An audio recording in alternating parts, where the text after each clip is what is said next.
Hello and welcome to today's Leadership Satsang session, a very important, different, and special session for you all. This is the time of the month when I bring out a guest, somebody who is an expert in the area that we're going to talk about. And what we are talking about today, in fact, the entire month has been about building trust, the most important trait to have, the most important foundation to be laid out in every relationship, whether personal or professional.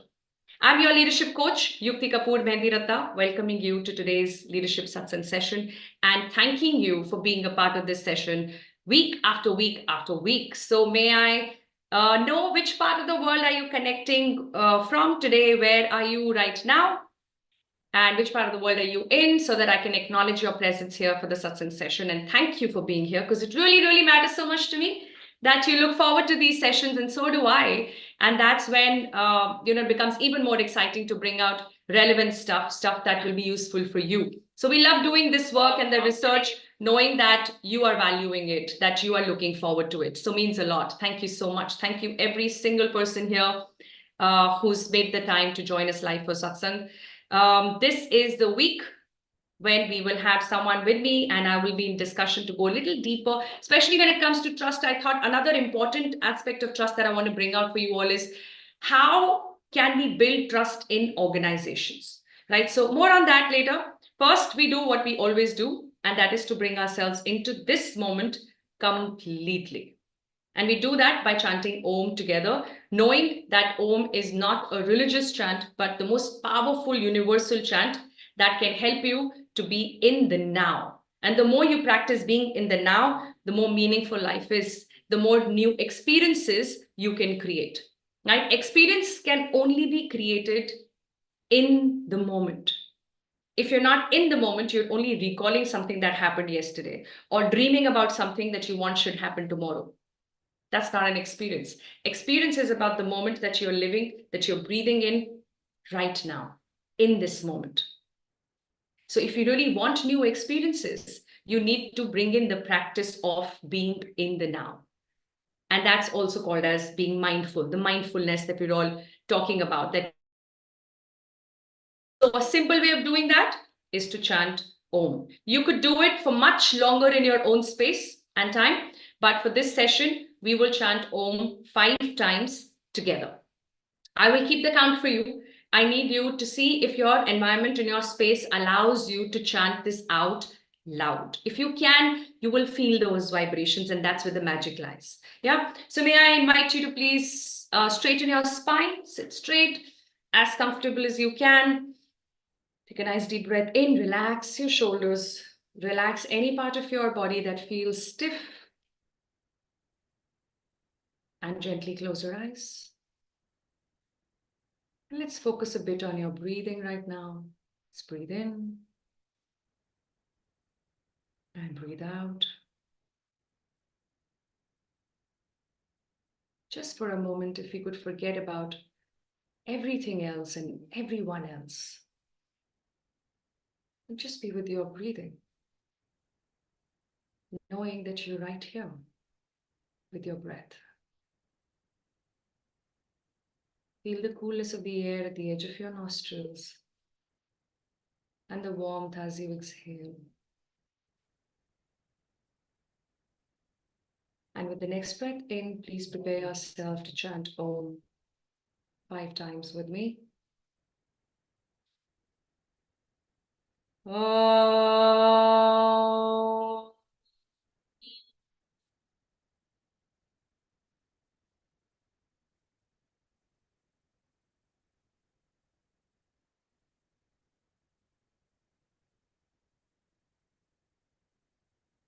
Om.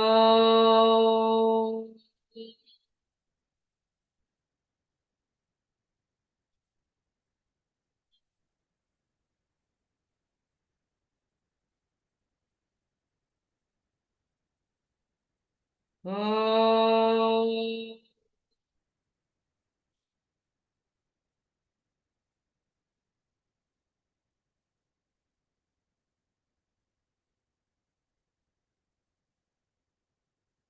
Om.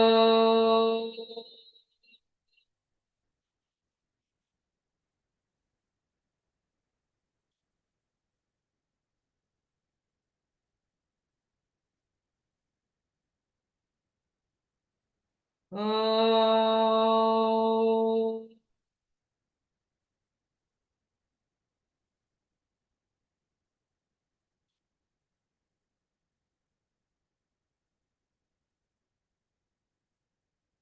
Shanti. Shanti. Shanti.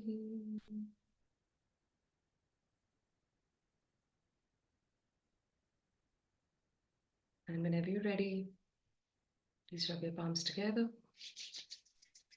till you can feel the warmth between your hands and gently place them on your eyes, and your ears, and your face and neck, and your entire body, and slowly come back. And if you're back, tell me, how do you feel? I'm looking at your comments on my phone to not miss out on how you're sharing and what you're sharing. So please let me know, how do you feel in this moment right now? Are you here with me completely? Are you here 100%? Is there an option to write 100% in comments? Oh, yes, there is.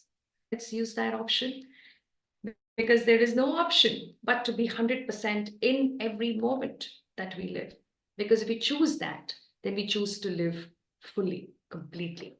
And I want nothing less than that for you all. So let's choose 100% and let's be here 100%. With that, I want to welcome our very, very special guest today, someone who was gracious enough and humble enough to quickly accept the invitation over a message and said, you know what, I do want to talk about trust because I do realize how important it is at workplace. We're talking about someone who comes with 17 years of experience in the corporate world. And she's a senior vice president and head of HR today with a company called India Factoring and Finance Solutions. She is an influencer on LinkedIn because when she talks, you want to hear. And the reason why you want to hear is because you resonate with the thoughts she shares. And that's called authenticity. So may I please bring in my authentic friend and guest, Gauri. Gauri Das, thank you so much for being here and welcome to Leadership Satsang. Thank you so much, Yukta. And to start it on such a positive note, such a beautiful note of meditation and chanting, it's really, really, really wonderful. After office, you feel like super relaxed. And I'm sure comments also would be telling the same thing. Absolutely, they do. So I know the people here who, especially those, Gauri, who are, very, very regular with the satsang sessions. There are not one, but many people who have not missed out a single satsang session from the time we started. And I think we're on our, which episode today?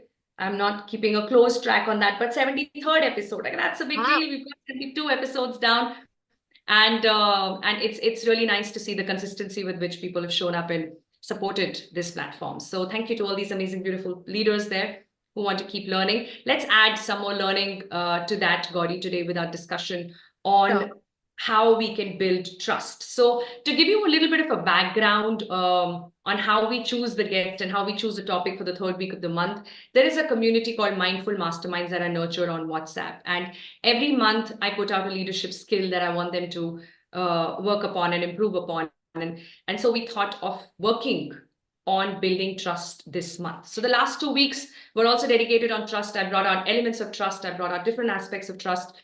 Today, I want to focus on workplace, right? How can we build trust more consciously, more by design in our offices, in the place where we work, where we spend most of our waking hours, right? We separate from our loved ones and family every single morning, and then go to this place and stay there Yeah. till we can't anymore. And then we come back all tired to be taken care of by these loved ones and just crash in a few, a couple of hours. That's the kind of time we spend with our family compared to the time we spend with people we work with, which means that those relationships have more impact on us, more influence on us, more influence on the quality of our life. More importantly, right? If it's the quality of relationship that affects the quality of life, it is the professional relationships that affect it more because we spend more time there with those people.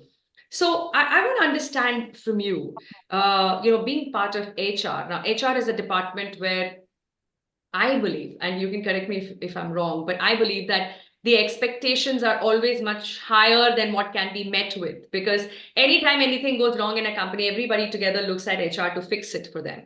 And maybe that's the endeavor for you as well as the head of HR. But tell me, in your experience, how do you see people building trust with each other at workplace? What are some of the things that you think has helped a few people to gain more trust compared to others? What makes somebody more trustworthy than someone else? Yeah, thanks, Yukti, for bringing this up. Yeah, rightly said, no relationship can work in absence of trust. Then it would be a very, very transactional relationship. You just transact, you don't bond. And you rightly said, we spend a very large part of our waking day at office, so there should be bonds. I have also seen if there is no trust in the team, the productivity also goes down, because people then try to protect themselves because they know the enemy is within. So Yeah. having that trust is like you have to only fight with the challenges outside. You don't have to fight an enemy within. And I think trust says it all. And what you asked me, how can people develop trust? The first T says transparency. You got Hmm. to be really telling about what is going on in the team, whether it is a good news or it's not a positive news. It should be shared with the team. But through my experience, I have learned that you cannot bring down each and every detail to every member of the team, because Hmm. everyone's maturity level is different, their understanding is different, Right. and they may enter a panic mode. So the first thing is transparency, but be very, very careful who you can share and how much can you share the information with. Hmm. Hmm. Then comes reliability. Hmm. R. I think reliability is the cornerstone when it comes to developing trust. If I don't rely you, if you told me something last time and it did not Right. happen, I'm not never going to come back to you.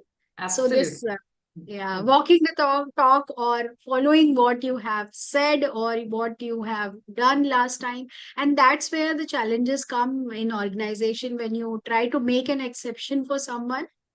It may be a genuine exception, it may be equity, but Hmm. then it is said that the policies are not reliable. So what you said, that there are these challenges and HR needs to take care of it, because at one side you have this reliability factor, at other side you also have equity, wherein you would like to support people as required. We know equity requires that, Hmm. and that's where the balancing comes into picture and communication comes into the picture. So that Right. is TR. U is understanding. Hmm. Do you really understand the other person with whom you are interacting or you are trying to develop trust? And I would add in understanding, self understanding as well, and that's Hmm. critical for leaders, because lot many times leaders have no idea how they show up, what do they Yes. talk, and Yes. how do they impact the other person. Yeah, so true. I mean, even if you think of the worst people you have worked with, it's not as if they come to office to make somebody feel miserable. Yeah. Nobody wants to do that, but they land up behaving that way. And hence, self-awareness is the most important skill to develop for a leader, especially as you go up the ladder, because you also stop getting much feedback. People Yes. have so much to lose, to be honest, and tell you, actually, basically, you suck. Like, कोई नहीं बोलेगा ना आपको अगर आप इतने senior हो गए. So you will have to figure out what you suck at or what you're good at, and so thank you for bringing that up. I think self-awareness and self-understanding is so important. Yeah, so TRU and you starts, like you rightly said, self-awareness. And yes, you don't get feedback. So the process that I follow is I take feedback from 27, 30 people every in beginning of the year. 360 feedback system also helps. But yes, what do you do with that feedback? How do you go back to them when they give you feedback is very, very important. So if I get a feedback, I work on it for 3 months, 6 months, I ask for improvement. Unless it is closed, I don't close the whole thing. So the feedback loop should get closed, and that's where year on year you keep getting feedback. And I also involve my family, friends. This was taught to me from a coach, that your family and your friends are also telling a story to you about your self awareness. So you understanding, very, very important. Then we have S, S. which is support. Support is critical. We all know no relationship works without support. So whatever situation you are in, even if you are a colleague, you can offer hand of support. You can offer a supporting hand to the other person by even if it is nothing that you can do for them, you can just listen to them. And I have seen so many times it's just listening that relaxes them, and they feel better fighting the challenges of life. So S is support. Listening, Gauri, is such an important intrinsic part of any therapy. Anything, whether it is future-oriented therapy like coaching, or Hmm. it is more, like regression, where you kind of getting into your past and understanding where your energies are stuck, irrespective of the modality in any healing process. The center of it all is the ability to listen, right? That's just such a large part of communication. So it's not just listening. I think listening is the biggest gift you can give to people you love. If you are willing to just listen to them, it is more than solitaires that you can buy, because the solitaires will sit on a finger and the listening just takes life ahead, right, together. So the best beautiful gift to give to anyone. Yeah, I can't agree more. And we learn in coaching also. The first thing that is taught to us is listen, because we are generally hearing, we are not listening. So True. listening is very, very important. And finally, T, the second T for me is time. Trust is not built in a day's time. And it takes very, very long period, repeated actions, consistency to build that trust. And one thing which I believe, which may be contradictory for many, I believe that if trust is broken, there's still a chance to rebuild it with time, with apologies, with really, really feeling about it and taking the right action and having a conversation with the person. So time can heal even the broken relationship or broken trust is what I believe, but the intent should be right, and it Yeah, it will yeah. work in most of the cases. So that's what trust is me, and I shared some example also how you can do it. So this is what I would like to share. Very nice and very, very crisp and so practical, Gauri. I loved how you use trust as an acronym to elaborate on what it takes to build trust. And interestingly, the next question I wanted to ask you was about rebuilding trust. And you mentioned that you believe that it can be rebuilt. And yes, it's true that some people feel that trust is like a glass. Once broken, the crack remains. And फिर आप उसको नहीं heal कर सकते. But I think it's all a function of willingness. Yeah, Ultimately, if I am willing to make this work between you and me, I want this relationship to work between you and me. correct. I'm not just giving you a chance to win my trust back. I'm also giving myself a chance to be more Mm. mature in this relationship, be more aware in this relationship, and understand if somebody has lied to me and that has broken my trust, then how am I leading that person to a point where they feel the need to lie? Like, Yeah, why are they not comfortable to tell me the truth? You understanding? And that's the self-understanding part that you brought in. That am I aware of how my actions are impacting other people's behavior? I am just questioning the behavior, and I'm saying, oh, you know what? My value is honesty. You're not honest, so tada bye bye. This is over. I can't trust you anymore. And then you go a level deeper and say, well, why was this person dishonest with me? Why am I not able to encourage people to speak the truth? What about me is intimidating? Or what about me is creating that discomfort? While it might not only be you, but it is always you as well. In any relationship that's gone south, or anything that does not fallen in place as how you would like it to be. So that's spiritual leadership for me. When people talk about spiritual leadership and they say, oh God, like, why do we bring spirituality and leadership and stuff? I'm sure they're talking about being religious, but honestly, spirituality is about understanding your yes. spirit, yourself, the you that you are, the person that you are. And without that understanding, claiming to understand the rest of the world is so hollow, right? Like, how can you, like, if you've not really understood yourself? So let's get to the next question with the limited time we have, Gauri. I'm curious to know from your head HR hat that you wear. There are people who join organizations from other organizations, and you come and you hire new people, and now these new people are becoming a part of a set culture. The culture is already here organization, Correct. and now they need to come and adapt to this culture, whatever the culture is there a way that we can create more comfort and trust for the new members to be able to trust the old ones, or for the old as well to be able to receive the new members as part of the extended ecosystem. Can we consciously bring something out early on in the early tenure of somebody's stint with an organization, where trust can be built faster than it is earned from each other? You know what I'm asking? So one way is that you and I get to know each other over a period of time. We build trust with each other. The other is that the organization sets the tone for us. Correct. Like maybe HR comes in there and they create an environment where I start feeling safe from day one.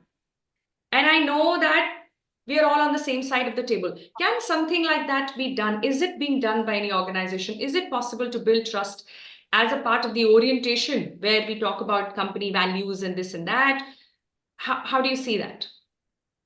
Yeah, I think very interesting, and it does happen. The first thing that I keep hearing is JD कुछ और बताया था, दे दिया कुछ और.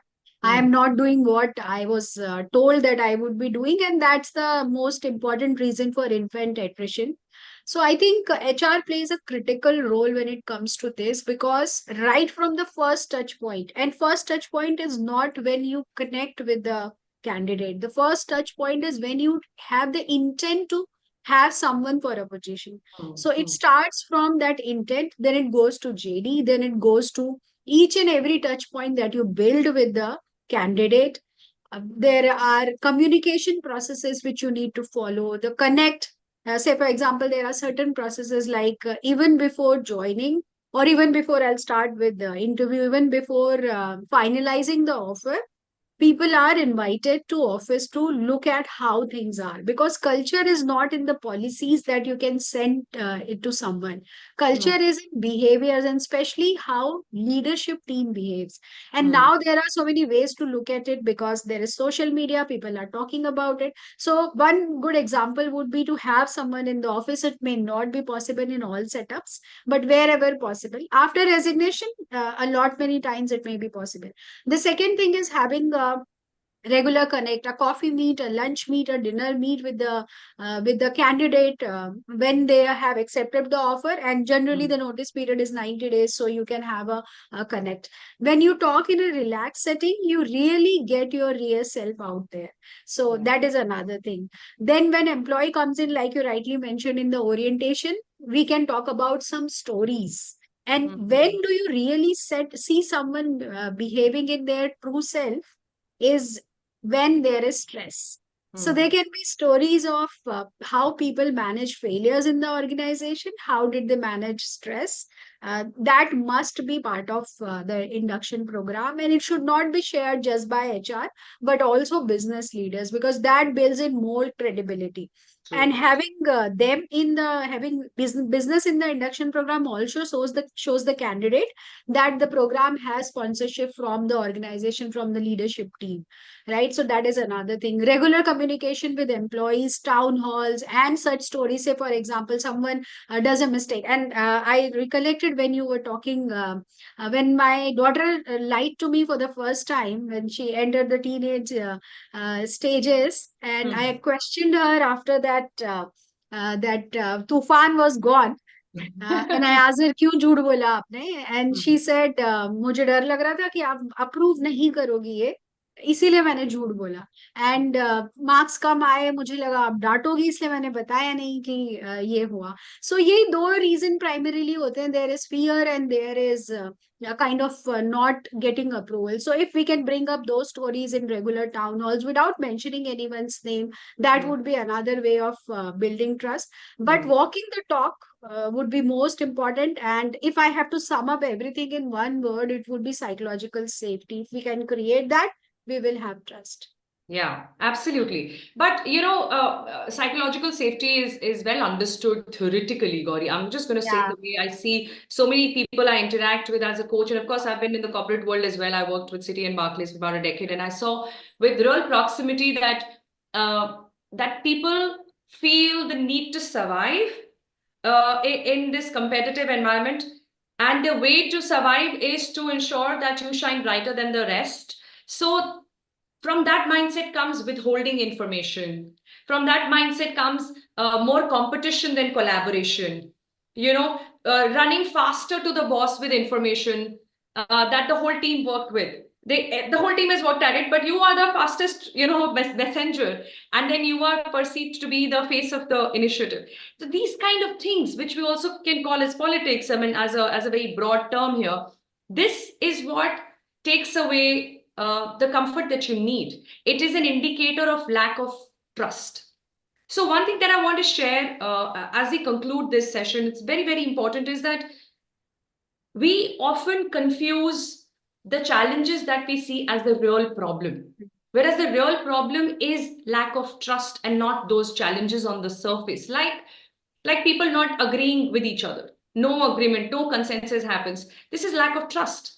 When there are no conflicts at all, that is also lack of trust, right? That I don't care to even share my point of view. Gauri is the boss, whatever she says. I know what she's saying doesn't make sense. I know this is not the best approach. I have a better approach, but I'm not going to bother sharing it because I don't trust that I will be heard. I don't trust that I will be respected. I don't want to be laughed at. So I'm just going to operate from the experience from the past and not open my mouth again, right? So what I'm saying here is trust is like the real infection in the body, which comes up as fever, but you don't treat the fever, you treat the infection, right? Fever is just a symptom telling you there is an infection inside the body, but that infection is lack of trust. And the fever that you see on the surface could be conflicts, ugly conflicts, or no conflicts, or people not coming to consensus, or people being great individual performers but no team spirit, no coming together, nobody likes anybody. All these are just symptoms of the fact that we've not worked at a trust level. And I'm very happy to know from you that, as one of the most important departments is HR, you can bring in certain elements of trust from day one of the experience that people can have with an organization. And then you have to pass the baton to the business heads so that they can, continue the experience and take the experience to the next level. But to sum it up, I want to bring in the acronym of trust that you very beautifully explained. It's transparency, it's reliability, it's understanding, it's support, and it is the time that it takes to build trust with each other. There are two mindsets that we normally have, as humans. One is to say that I trust people till they break my trust, and the other is to say that I trust people only when they earn my trust. Like you have to work hard enough to first earn it. Till you don't earn it, I don't trust you. And I think it is that mindset which doesn't serve you. It's not really about other people. Imagine how exhausting it can be to take all that time to read through different situations and see, okay, now I think I can trust Gauri. And that entire process has been a process where I'm alone because you're not even a part of it. You don't even know that you're being judged through my filters of whether you are good enough to be trusted. So a message that I want to put out to all the leaders who joined us today and the ones who will probably listen to this message later on is that see if we can give ourselves another chance. Knowing that we are wiser, more mature today than we were yesterday, knowing that we have a better understanding of people and are less naive than we were back then. And that kind of helps us to give a head start to ourselves in new relationships, especially as much as needed in the existing ones, where we can give trust a chance. And we can really bring that in as a rock solid foundation, because once that is in place, everything else is figure outable, as Marie Folio says, right? You can figure out every other challenge in life as long as you and I trust each other. And if we spend all the waking hours that we do with people we work with, it becomes that much more important to build the foundation right Yeah, there. and I would like to end by saying that start with yourself. Trust yourself first. That you are good. You have positive intent. You can do everything. Yeah. And from that perspective, start your day. Like we say, setting the intention for the day. So start with yourself, and then understand that everybody is good. I would go with the first theory that everyone is good unless they break. Even if they break, like I said, there are ways to rebuild, and it may not be intentional all the time. So understand that also. But start with yourself. Beautiful. Beautiful. Thank you so much for this amazing chat. I have no doubt it would be useful, and I'm sure people have found some value in this. And if that's true, then you and I will see it in the comments in today or later, in the day. So please put out in the comments, what value are you taking away from this session today? What has opened up for you? What do you agree with? Some message that you want to put out to the world from the discussion that we had today on trust, and most importantly, trust yourself, as Gauri said beautifully. Thank you once again, Gauri, for joining us Thank for this you. chat today. Thank you so much, Yukti, and thank you everyone for joining. And I'm going to look at the chats. Thanks. Yeah, please do. So will I. Thank you so much. God bless you, and God bless you, everyone. I will see you again next week with another important insight in the space of leadership and spirituality. Till then, please take very good care of yourself. Thank you. God bless you Thank all. you. Bye.